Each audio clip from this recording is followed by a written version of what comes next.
فرمایا۔ حضرت عبداللہ بن مسعود رضی اللہ تعالیٰ عنہ حدیث طیبہ کے راوی ہیں کہ لعن رسول اللہ صلی اللہ علیہ وسلم آکل الربا و موکلہ، کہ کریم آقا علیہ السلام نے سود کھانے والے پر لعنت فرمائی اور سود کھلانے والے پر بھی لعنت فرمائی۔ دینے والا یوں بری ذمہ نہیں ہو سکتا کہ میں تھوڑا ہی کھا رہا ہوں، میں تو دے رہا ہوں۔ آقا علیہ السلام نے دینے والے کو 20 کے اندر شمار کیا اور پھر فرمایا کہ جو یہ دستاویز لکھتے ہیں،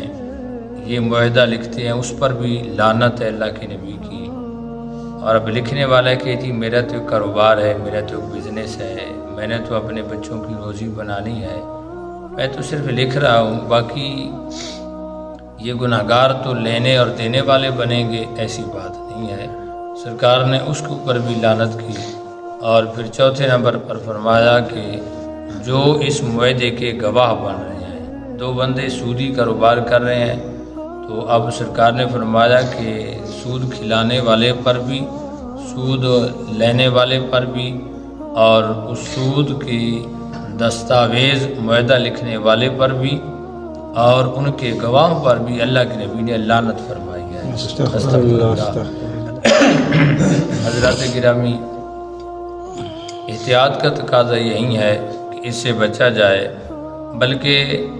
ایک اور حدیث جو ہے اس کے اندر اتنے بھی الفاظ ہیں کہ میرے کریم آقا علیہ السلام، جو کہ صحیح ابن خزیمہ اور مسند ابو یعلا کی حدیث ہے کہ ملعون علی لسان محمد صلی اللہ علیہ وسلم، کہ یہ افراد جو ہیں حضور نبی کریم علیہ السلام کی زبان مبارک پر ملعون ان کو قرار دیا گیا، لعنتی قرار دیا گیا۔ اب دیکھیں جس کے اوپر اللہ کے نبی لعنت فرمائے تو اس کا کیا حشر ہوگا، اس کا تو یہ دنیا بھی اس کی برباد ہو جائے گی، اس کی آخرت بھی تباہ ہو جائے گی۔ حضرات گرامی، بلکہ سیب نے حبان کی حدیث کے الفاظ ہے کہ یوم القیامہ، یعنی قیامت کے دن اس کے اوپر اللہ کے نبی لعنت فرمائیں گے۔ دنیا بھی گئی اور آخرت کے دن بھی، جب انسان کو ایک پائی پائی کا حساب دینا پڑے گا اور اسے ایک ایک نیکی درکار ہوگی، وہاں پر کوئی ماں جو دنیا سے جان چھڑکنے کے لیے تیار ہوتی ہے، کوئی بندہ کہے گا میری ماں مجھے نیکی دے دو، نہیں دے گی۔ باپ نیکی دینے کے لیے تیار نہیں ہوگا۔ دوست احباب سنگی بیلی جو اپنی جانیں نچھاور کرتے ہیں ایک دوسرے پہ، ہم پیالہ اور ہم نے والا ہوتے ہیں، قیامت کے دن وہ بھی دور بھاگیں گے۔ ماں سے قریب کوئی رشتہ جو نہیں ہوتا وہ بھی وہاں پہ کوئی نیکی دینے کے لیے تیار نہیں ہوگی۔ تو اس دن جہاں انسان کو اپنی نیکیوں کی طلب ہوگی کہ مجھے کہیں سے کچھ مل جائے اور میں کامیاب ہو جاؤں، جیسے آج ووٹوں کا دن ہے تو ہر جو لیڈر چاہتا ہے میں ایک ایک اپنا ووٹ اکٹھا کروں، تاکہ کہیں ایسا نہ ہو کہ کوئی میرا ایک ووٹ سے میں ناکام ہو جاؤں، یا مجھے ایسا ووٹ مل جائے کہ جو میری کامیابی کا سبب بن جائے۔ حضرات گرامی، جیسے دنیا کی یہ تو مثال ہے، تو مومن کی کامیابی کے لیے اسے ایک ایک نیکی اکٹھی کرنی چاہیے۔ اسی لیے میرے آقا علیہ السلام نے فرمایا کہ کسی نیکی کو معمولی سی معمولی نیکی سمجھ کر چھوڑ نہ دو کہ یہ کیا ہے، یہ تو ایک ہلکی سی نیکی ہے، اس سے مجھے کیا ملے گا، کیا پتہ وہی نیکی اسے جنت میں لے جائے۔ میرے کریم آقا علیہ السلام نے ارشاد فرمایا کہ جو آدمی راستے سے گزر رہا ہے، وہاں پہ کوئی کانٹا پڑا تھا، اس نے اٹھا لیا تو اس پر بھی اللہ اسے صدقے کا ثواب عطا فرماتا ہے۔ اور میرے آقا علیہ السلام کی حدیث ہے کہ جس کے پیر میں کانٹا چبھ گیا، اسے اب زہر درد ہوا، تکلیف ہوئی، اس نے صبر کیا، برداشت کیا، تو اس مصیبت پر بھی اللہ تعالیٰ اسے قیامت کے دن اجر اور نیکی اور ثواب عطا فرمائے گا۔ مومن کی زندگی کا کوئی پہلو بھی خالی نہیں ہوتا۔ مومن تو وہ ہے کام نہ بھی کرے، نیت خالی کر لے، ارادہ کر لے، فلاں غریب کی مدد کروں گا، بیوہ کے کام آؤں گا، اپنے بھائی کی سپورٹ کروں گا، اپنی بہن کے کام آؤں گا،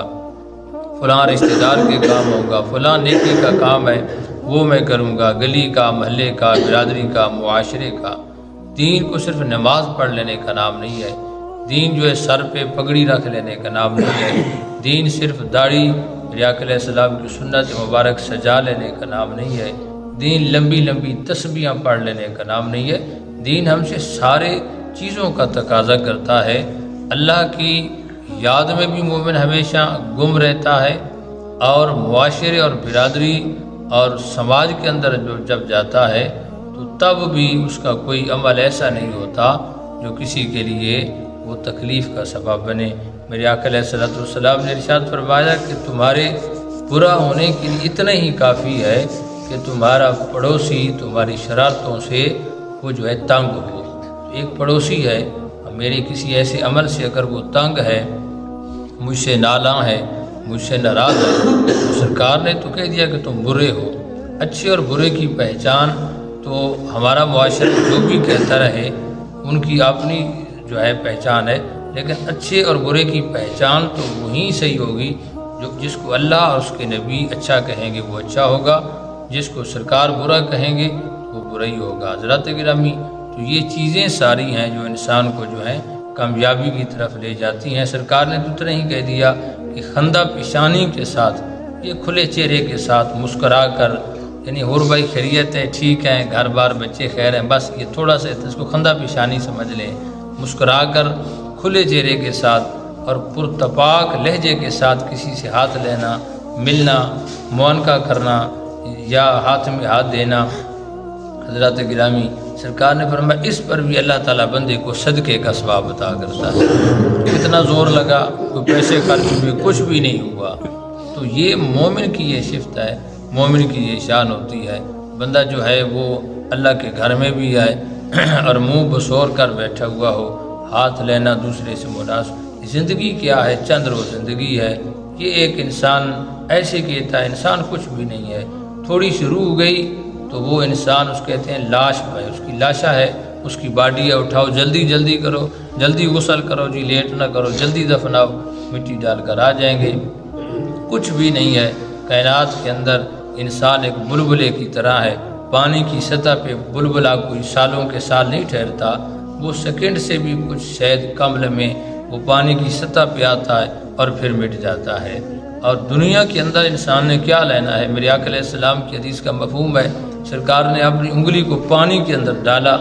اور ڈال کر نکالا تو فرمایا اس پر کتنا پانی ہے؟ کیا پانی ہونا تھا؟ تھوڑی سی پانی کی تری ہی تھی۔ یہی کچھ ہوتی ہے دنیا۔ کتنے لوگ لے کر گئے ہیں، جو لے کر جاتا ہے اس کا اچھا اخلاق اس کے کام آتا ہے، کیونکہ سرکار نے فرمایا انسان کے جب ترازو کے اندر اعمال تولے جائیں گے، اس کا جو اعمال تو بہت سارے وزنی ہوں گے، سرکار نے فرمایا جو سب سے وزنی عمل اس کا ہوگا وہ اس کا اچھا اخلاق ہوگا، اس کا بیہیویئر ہوگا، اس کا انداز گفتگو کیسی تھی، لوگوں کے ساتھ ملنا جلنا کیسا تھا، لوگوں کے ساتھ اس کو اٹھنا بیٹھنا کیسا تھا، اس کے لوگوں کے ساتھ معاملات کس قسم کے تھے، وہ لوگوں کے ساتھ وہ کسی نے حضرت عمر رضی اللہ تعالیٰ سے کہا نا کہ فلاں آدمی بڑا اچھا ہے، آپ نے فرمایا تو نے اس کے ساتھ سفر کیا ہے؟ کہتے نہیں حضور میں تو سفر نہیں کیا۔ فرمایا تو نے اس کے ساتھ کوئی لین دین کا معاملہ بھی کیا ہے،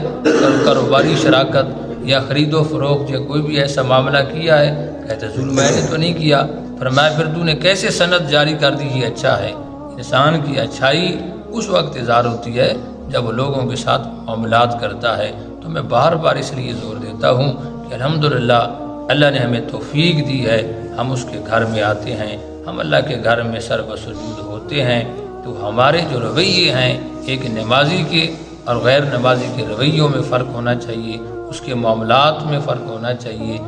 اور اس کی جو ہے